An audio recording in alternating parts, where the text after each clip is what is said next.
Friends, আসসালামু আলাইকুম। আপনারা সব কেমন আছেন? আশা করি ভালোই আছেন। কি করছেন, কি হাল আপনাদের? চলুন, শীতের টাটকা ফুলকপির ঝোল নিয়ে ফিরে এসছে আজকে অনেক রেসিপি। ভেটকি মাছ দিয়ে ফুলকপির পাতলা ঝোল বানাবো। চলুন, নুন, হলুদ আর লঙ্কা দিয়ে হালকা করে মেরিনেট করে রাখছি। তেলটাকে গরম হতে দিই, ততক্ষণ ফুলকপি আর আলুটাকে হালকা করে ভেজে নেব। আলুটাকে প্রথমে দিয়ে দেবো। আলুটাকে নুন হলুদ দিয়ে হালকা করে ভেজে নিয়ে তার উপরে ফুলকপিটা দিয়ে ফের হালকা করে ভেজে নেব। ততক্ষণ তেল গরম হয়ে গেছে। এবার মাছগুলো উল্টে পাল্টে কড়া করে ভেজে নেব। সাইডে মাছটা ভাজা হোক, ততক্ষণ আলু আর ফুলকপিটা ভালো করে একটু ভেজে নিই।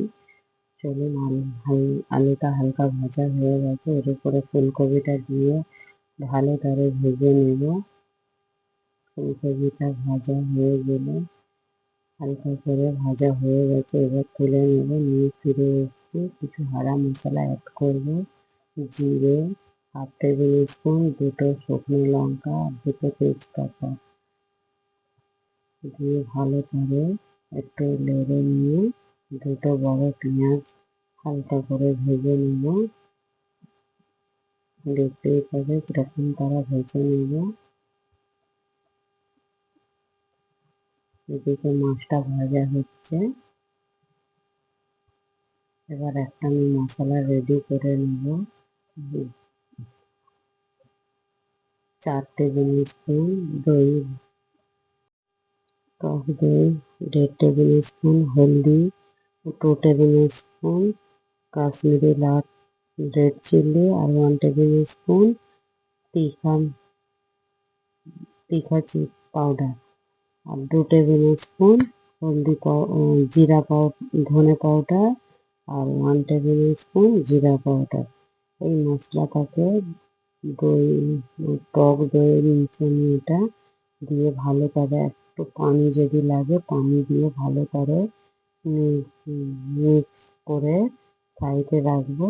ততক্ষণ পেঁয়াজ ভাজা হয়ে গেছে, ওর উপরে 1.5 টেবিল স্পুন আদা রসুনের পেস্ট দিয়ে ভালো করে একটু হালকা করে ভেজে নেব। হালকা করে ভাজা হয়ে যাওয়ার পর এতে একটা বড় সাইজের টমেটো বড় বড় করে কেটে দিয়ে দেব। দিয়ে একটু উপরে নুন দিয়ে দেব টেস্ট অনুসারে, কেন মাছে নুন দেওয়া আছে, ফুলকপি আর হলদি আলুতেও নুন দেওয়া আছে, সেই হিসাবে আমি 1 টেবিল স্পুন নুন দিয়ে দিচ্ছি। নুন এই মশলাতে অ্যাড করিনি, টমেটোর মধ্যে অ্যাড করবো বলে। চলো, মশলাটা দিলে টমেটোটা জলদি সফট হয়ে যায়। দেখতেই পাচ্ছ নরম হয়ে গেছে। এবার এই পেস্টটা দিয়ে দেব। একটু আমি পানি দিচ্ছি, তখন পানি দিই যেন পুরো টাইট হয়ে গেছে দইটা। ভালো করে পানি দিয়ে একটু যতক্ষণ না মশলা থেকে তেল ছাড়ছে ততক্ষণ আমি মশলাটা পাকিয়ে নিয়েছি। দেখতেই পাচ্ছ মশলা থেকে তেল ছেড়ে গেছে। এই প্রসেসরে আমি ফুলকপি আর আলুটা অ্যাড করে দেব। শীতকালে নতুন নতুন ফুলকপি উঠবে। চলো, এরকমভাবে একদিন বানিয়ে খেয়ে দেখো কেমন লাগে। আমি 2 থেকে 2.5 মিনিট এই ফুলকপিটাকে তখন মশলার সাথে মিক্স করে নিয়েছি।